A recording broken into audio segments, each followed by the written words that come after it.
მოგესალმებით. ამ ძალიან მიხარია, რომ კლავ ჩვენთან ერთად ხართ. იცით, ყოველთვის როცა რაიმე ახალ თემას ვეჭიდებით, ვცდილობთ, რომ ზედაპირს მიგმა გავიხედოთ და ისეთი კუთხით დავინახოთ მოვლენები, როგორცაც ყოველდღიურობაში იშვიათად ვაქცევთ ყურადღებას. კი, ნამდვილად ასეა. და დღესაც ზუსტად ასეთი შემთხვევა გვაქვს. ხო, დღევანდელი ჩვენი სიღრმისეული ანალიზი ზუსტად ამ კატეგორიას განეკუთვნება. დღეს ჩვენი მიზანია გამოვიკლოთ ავტორ დავით სიორიძის ჩანაწირები და ფორმალური სპეციფიკაციები მარტივი რიცხვების შესახებ. ჩვენი მთავარი მისიაა გავარკვიოთ ერთი ფუნდამენტური საკითხი. არიან თუ არა მარტივი რიცხვები უბრალოდ მათემატიკური კონცეფცია, თუ ისინი სინამდვილეში წარმოადგენენ რეალობის აბსოლუტურ ურღვევ კანონებს. ზუსტად. და წყაროები, რასაც დღეს დავეყრდნობით, მართლაც მრავალფეროვანია.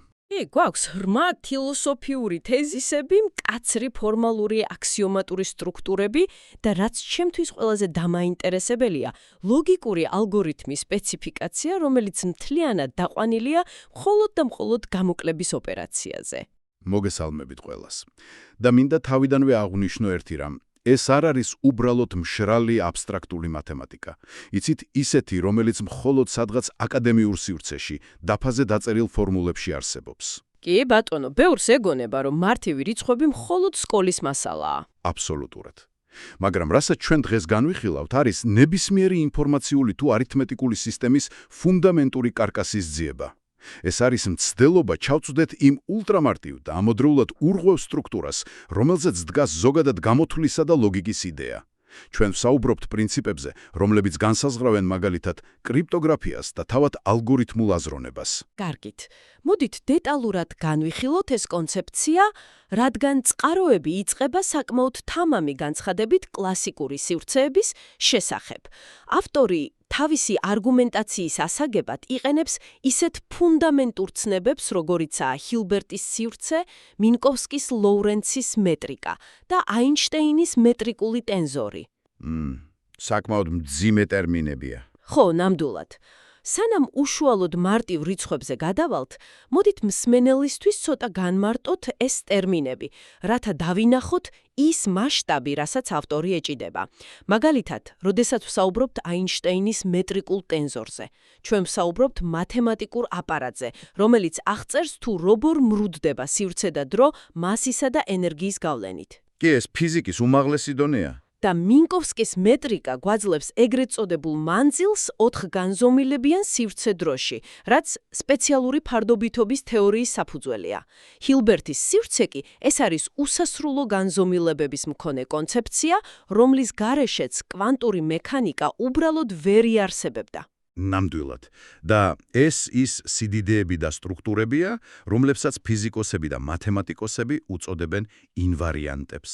ანუ რაღაც ისეთს, რაც უცვლელი რჩება. კი, მაგრამ ავტორი ხაზს უსვამს ერთ ძალიან მნიშვნელოვან და პარადოქსულ დეტალს. ამ ურთულეს სივრცეებში არსებული უცვლელი სიდიდეებიც კი სინამდვილეში ფარდობითია. დიახ. აქ ყველაზე მომაჯადობელი ის არის, თუ როგორ აკეთებს სიორიძე დეკონსტრუქციას ამ კლასიკური ინვარიანტებისა. იცით, რას ნიშნავს, რომ ისინი ფარდობითია?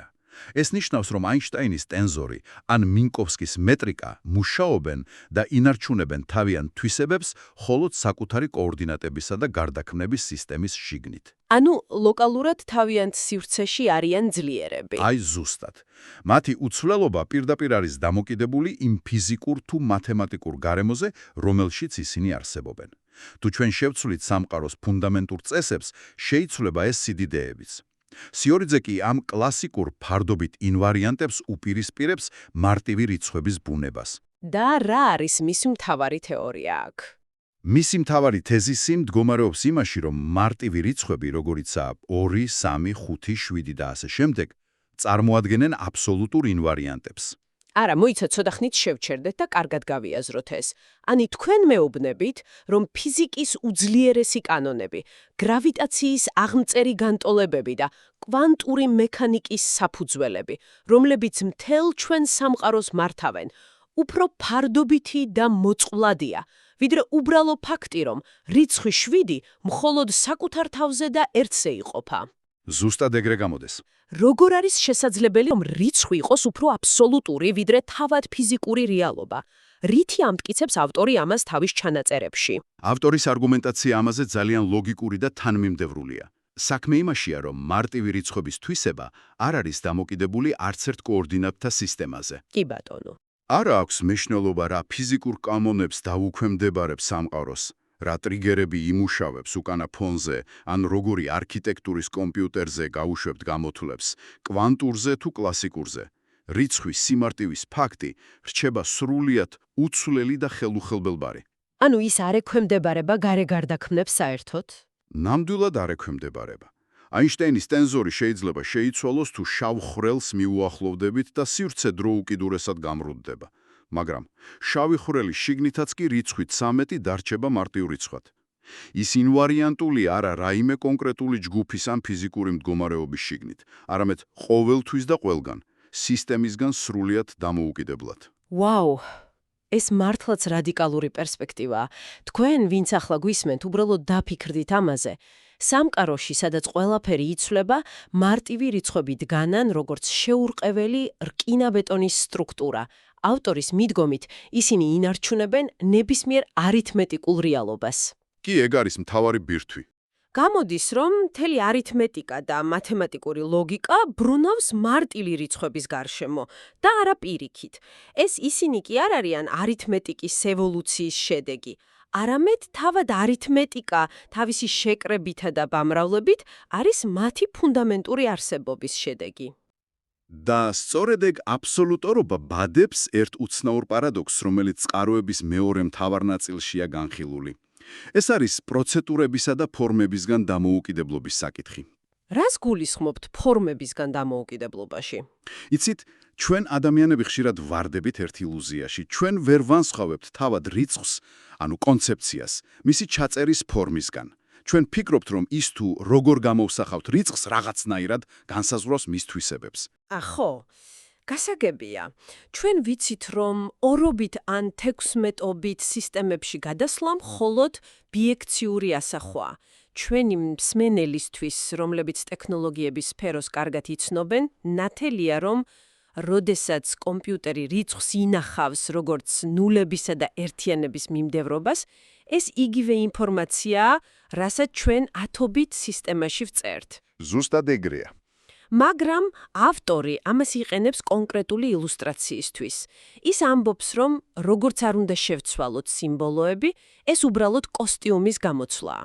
რიცხვის სიმარტივე, მისი შინაგანი უნარი, რომ არ დაიშალოს თანაბარ ნაწილებად, ამ ვიზუალურ ან სტრუქტურულ გარდაქმნებს საერთოდ არ ექვემდებარება. აბსოლუტურად სწორია.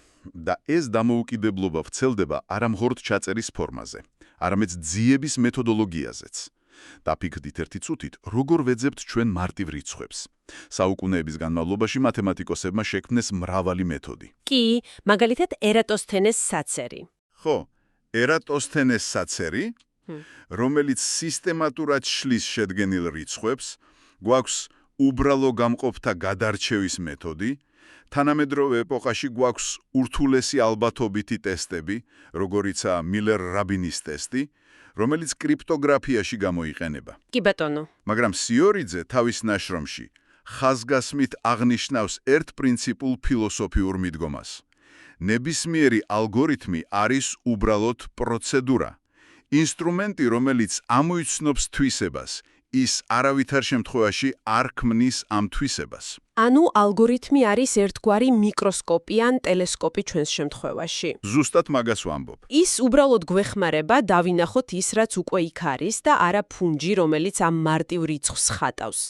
თუ რიცხვს აქვს არატრივიალური გამყოფი, ეს ფაქტი უკვე არსებობს ობიექტურ რეალობაში, ჩვენგან დამოუკიდებლად. კი, აბსოლუტურად ედრეა. თუმცა, აქვე უნდა შემოვიტანოთ ერთი ძალიან მნიშვნელოვანი დაზუსტება ინვარიანტობის საზღვრებთან დაკავშირებით, რომელსაც ავტორი წყაროებში გვთავაზობს.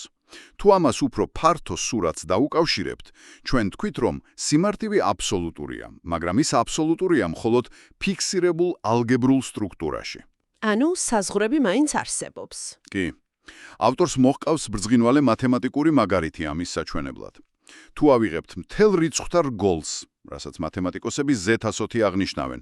იქ რიცხვი 5 არის მყარი, ურვევი, მარტივი რიცხვი. მაგრამ რა მოხდება თუ ჩვენ ხელოვნურად შევცვლით თავად არითმეტიკის თამაშის წესებს? და გადავალთ ეგრეთ წოდებულ მოდულარულ არითმეტიკაში, კონკრეტულად კი Z შეფარდებული 5Z რგოლში. რა ხდება ამ შემთხვევაში? ამ სტრუქტურაში რიცხვი 5 ექვივალენტური ხდება 0-ისა. არა მოიცა, ეს ხომ წინააღმდეგობაში მოდის იმასთან, რაც ახლა ვთქვით. თუ 5 ყოველთვის მარტივი რიცხვია და აბსოლუტური ინვარიანტია, როგორ შეიძლება რაღაც სპეციფიკურ სისტემაში მან უცებ დაკარგოს ეს თვისება და ნულად გადაიქცეს? როგორ უნდა გავიგოთ ეს? თუ ის მართლა აბსოლუტურია? ძალიან კარგი კითხვა და ერთი შეხედვით მართლაც პარადოქსულად ჟღერს. კი, ნამდვილად. მაგრამ საქმე იმაშია, რომ სიმარტივე არის ნატურალური და მთელი რიცხვების ბუნებრივი სტრუქტურის თვისება. როდესაც ჩვენ ვსაუბრობთ ინვარიანტობაზე, ვგულისხმობთ, რომ სანამ ვრჩებით ამ ბუნებრივ, უსასრულო რიცხვით ღერძზე, სიმარტივე აბსოლუტურია. ანუ ბუნებრივ გარემოში. ხო. მოდულარული არითმეტიკა კი არის ჩვენ მიერ ხელოვნურად შექმნილი ჩაკეტილი წრე, სადაც რიცხვები რაღაც ზღურის მერე ისევ ნულიდან იწყება, ზუსტად ისე როგორც საათის ის არის უბრუნდება 12-ს. როდესაც ჩვენ ვცვლით თავად სივრცის ტოპოლოგიას და ვაკეთებთ მის ციკლურ ჩაკეტვას, ჩვენ ფაქტობრივად ვცვლით სამყაროს წესებს. აჰა, გასაგებია. სიორიძის მიზანია მაგალითით არის საჩვენოს, რომ ინვარიანტობა გულისხმობს მდგრადობას ალგორითმებისა და წარმოდგენების მიმართ ბუნებრივი სისტემის შიგნით. და არა იმას, რომ თვისება შეინარჩუნდება, თუ თავად რიცხვების არსებობის ფუნდამენტურ განმარტებას შევცვლით. სავსებით ლოგიკურია. ანუ სანამ არითმეტიკა არის არითმეტიკა და არა საათის ციფერბლატი, მარტივი რიცხვი უცვლელია. და აი აქ იწყება ყველაზე საინტერესო, აქ გადავდიმართ იმ ნაწილზე, რომელმაც ჩემზე პირადად ყველაზე დიდი შთაბეჭდილება მოახდინა. კი, ალგორითმის ნაწილი. როდესაც ვსაუბრობთ ამ ბუნებრივ სტრუქტურებზე, ავტორი გთავაზობს სრულიად რევოლუციურ მიდგომას. ის წარმოგვიდგენს ალგორითმის ფორმალურ სპეციფიკაციას, სადაც სასტიკად არის აკრძალული ნებისმიერი რთული არითმეტიკული ოპერაცია. წარმოიდგინეთ თქვენ ვინც გვისმენთ, არავითარი გამრავლება, არავითარი გაყოფა, არანაირი მოდულით გამოთვლა, ანუ ნაშთის პოვნა, ან ხარისხში აყვანა. მხოლოდ ერთი ოპერაცია რჩება. კი, ყველაფერი დაყვანილია ერთადერთ ელემენტარულ მოქმედებაზე, გამოკლებაზე, რასაც ემატება მხოლოდ შედარება, მეტია ნაკლებია და რეკურსია, ანუ პროცესის გამეორება. რატომ აკეთებს ამას? რატომ უნდა გავირთულოთ საქმე და წავართვათ ჩვენს თავს ისეთი მძლავრი ინსტრუმენტი, როგორიც გაყოფაა? იმიტომ, რომ ავტორს სურს დაგვანახოს მათემატიკის შიშველი კარკასი. ეს ალგორითმი არის ულამაზესი მინიმალისტური ფორმა, რომელიც ემსახურება ფილოსოფიურ მიზანს. მოდით, მსმენელისთვის გავშიფროთ თუ როგორ მუშაობს ეს განმეორებითი გამოკლების აქსიომა პრაქტიკაში. კი, საინტერესო იქნება. წარმოიდგინეთ, რომ გვაქვს რაიმე რიცხვი, დავარქვათ მას n და გვინდა შევამოწმოთ, იყოფა თუ არა ის სხვა რიცხვზე, ვთქვათ k-ზე. ნაცვლად იმისა, რომ უბრალოდ გავყოთ და ნაშთი შევამოწმოთ, ჩვენ ვიწყებთ n-დან k-ს თანმიმდევრულ გამოკლებას. ფორმალურად ეს ასე გამოიყურება: r-ის + 1 უდრის r-ის - k. მარტივი მაგალითი რომ ვუთხრათ მსმენელს. კი, აი მაგალითად, გვაქვს 15 და ვამოწმებთ 3-ზე.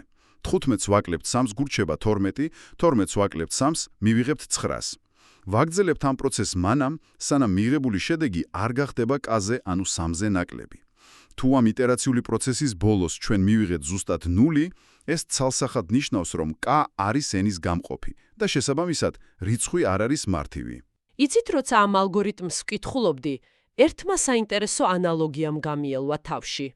ეს განმეორებითი გამოკლება ძალიან მაგონებს მუსიკალურ რიტმს. როდესაც რთულ შედგენილ რიცხვს აკლებ მის გამყოფს, თითქოს ზუსტ ტაქტში ჯდები. აკლებ და ბოლოს სრულყოფილად ასრულებ მელოდიას ნულზე, ყოველგვარი დისონანსის გარეშე. ძალიან ზუსტი შედარებაა. მაგრამ მარტივი რიცხვები სულ სხვა ფენომენია. ისინი არიან ის რიცხვები, რომლებსაც არ გააჩნიათ ასეთი დასაშლელი თანაბარი შიდა რიტმი. ავტორი ამას უწოდებს აპერიოდულობას. რაც არ უნდა გამოაკლო რა რიტმითაც არ უნდა სცადო მათი დაშლა ნაწილებად, ბოლოს ყოველთვის რაღაც ნაშთი დაგრჩება. ისინი არასოდეს დანებდებიან ნულს, ყოველთვის დატოვებენ დისონანსს. მართლაც პოეტური და ზუსტი ანალოგიაა. და სწორედ ამ მუსიკალური რიტმის, ამ აპერიოდულობის მიღმა იმალება ავტორის ერთ-ერთი ყველაზე მნიშვნელოვანი ფილოსოფიური დასკვნა. სიორიძე ამ ალგორითმით ფაქტობრივად ამტკიცებს, რომ ეგრეთ წოდებული ადიტიური დინამიკა, ანუ ოპერაციები, რომლებიც დაფუძნებულია შეკრებასა და გამოკლებაზე, არის ონტოლოგიურად პირველადი პროცესები. ანუ გამრავლება და გაყოფა მეორადია. ზუსტად, გამრავლება და გაყოფა არ არის ფუნდამენტური ბუნების კანონები. ისინი უბრალოდ ადამიანის გონების მიერ შექმნილი, ასე ვთქვათ, შეფუთული, დაჩქარებული ოპერაციებია, რომლებიც ამ განმეორებით შეკრება-გამოკლებას აიოლებენ. თუმცა ავტორი იქვე ირონიულად შენიშნავს თავის ჩანაწერებში, რომ დაეთავად კლასიკურმა მათემატიკამ გადაწყვიტოს, ვინ ვისგან არის წარმოებულიო. საინტერესო შენიშვნაა. მიუხედავად ამ ირონიისა, მისი არგუმენტაცია ამ მინიმალისტური ალგორითმის სახით უკიდურესად მყარია. გამოდის, რომ მარტივი რიცხვები არიან ის ფუნდამენტური კვანძები, რომლებიც განსაზღვრავენ საერთოდ შესრულებადია თუ არა მომავალში გაყოფა და გამრავლება. ეს თეორია კიდევ უფრო ცოცხალი და ხელშესახები ხდება, როცა წყაროში მოცემულ რეალურ Python-ის კოდს ვკითხულობთ და ვაანალიზებთ. ავტორს ამ ფილოსოფიური მსჯელობის გასამყარებლად დაწერილი აქვს მოკლე პროგრამა, რომელიც ეძებს მარტივ რიცხვებს 50-მდე ამ კაცრი წესების დაცვით. კი, Python-ის კოდი ძალიან კარგად აჩვენებს ამას პრაქტიკაში. და იცით რა არის ყველაზე პარადოქსული და ამავდროულად გენიალური დეტალი ამ კოდში, რომელმაც ჩემი როგორც ტექნოლოგიების მოყვარულის ყურადღება მიიქცია. იმის გამო, რომ ალგორითმის სპეციფიკაცია კრძალავს არა მხოლოდ გამრავლებას და გაყოფას, არამედ ჩვეულებრივ შეკრებასაც კი, რადგან ლოგიკა მხოლოდ გამოკლების პრიმატზე აგებული, პროგრამას უჩნდება ერთი უცნაური პრობლემა. ხო, რიცხვის გაზრდის პრობლემა. დიახ, როდესაც ალგორითმს სჭირდება რიცხვის უბრალოდ ერთით გაზრდა, ანუ ნამუდრის ნამს პლუს ერთი ოპერაციის შესრულება მომდევნო რიცხვის შესამოწმებლად, ის ამას პირდაპირ ვერ აკეთებს. ამის ნაცვლად ავტორი იყენებს ორმაგ უარყოფას. ნამუდრის ნამს მინუს 1. აი ზუსტად ეგ წერია კოდში, ნამ უდრის ნამს მინუს 1. თანამედროვე პროგრამირების გადმოსახებიდან ეს სრულ აბსურდად და ზედმეტ გართულება ჟღერს, მაგრამ თუ დავფიქრდებით, ეს არის ლოგიკური სრულყოფილება და დადგენილი გამოკლების აქსიომებისადმი აბსოლუტური ერთგულება. დიახ, ეგ დეტალი ნამდვილად არ არის უბრალოდ პროგრამირების ხუმრობა ან ახირება. ის ხაზუსვამს მიდგომის სიმკაცრესა და მიზანმიმართულობას. რატომ იყენებს ის ნამუდრის ნამს მინუს 1-ს? იმიტომ, რომ თუ ის შეკრებას გამოიყენებდა, ამით დაარღვევდა საკუთარ პოსტულატს, რომ სისტემა მხოლოდ გამოკლებაზე უნდა იყოს დაყვანილი. ლოგიკურია. ის აიძულებს მსმენელსა და მკითხველს თავიდან გაიაზროს თulis პროცესიც კი. თულა აღარ არის უბრალოდ წინმოძრაობა, ის არის უარყოფითი სიდიდის გამოკლება, ანუ გამოკლების უკუქცევა. ახლა თუ ჩვენ გავაანალიზებთ ამ ალგორითმის ეფექტურობას კომპიუტერული მეცნიერების მკაცრი გადმოსახედიდან, მისი ალგორითმული სირთულე არის O(n)², ანუ კვადრატული დრო. მოდით განმარტოთ ეს ჩვენი მსმენელისთვის. კვადრატული სირთულე, ანუ O(n)² ნიშნავს, რომ შეყვანილი მონაცემების, ამ შემთხვევაში რიცხვის სიდიდის ზრდასთან ერთად, გამოთვლისთვის საჭირო დრო კვადრატულად იზრდება. კი, ეს ძალიან სწრაფად მზარდი დროა. ანუ, თუ რიცხვი 10-ჯერ დიდია, მის გადამოწმებას 10-ჯერ კი არა, 100-ჯერ მეტი დრო და ოპერაცია სჭირდება. ზუსტად. და ნებისმიერი თანამედროვე პროგრამისტი გეტყვით, რომ ეს არ არის ოპტიმალური მეთოდი. თუ ჩვენ მილიარდიან რიცხვებში ვეძებთ მარტივ რიცხვებს, ეს ალგორითმის საშინლად ნელი იქნება და თანამედროვე მეთოდებთან შედარებით უბრალოდ წააგებს. რა თქმა უნდა. მაგრამ აქ მთავარი ფოკუსი სისწრაფე და გამოთვლითი სიმძლავრე საერთოდ არ არის. ეს მეთოდი არის ლოგიკურად, კონცეპტუალურად იდეალური.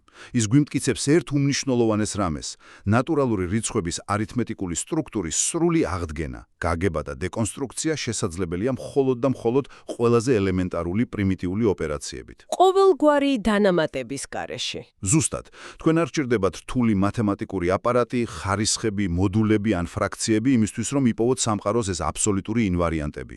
ისინი იმდენად ფუნდამენტურია, რომ უმარტივესი ნაბიჯ-ნაბიჯ გამოკლების დინამიკაც კი საკმარისია მათ აღმოსაჩენად. საბოლოოდ რას ნიშნავს ეს ყველაფერი თქვენთვის, ვინც ახლა გვისმენთ?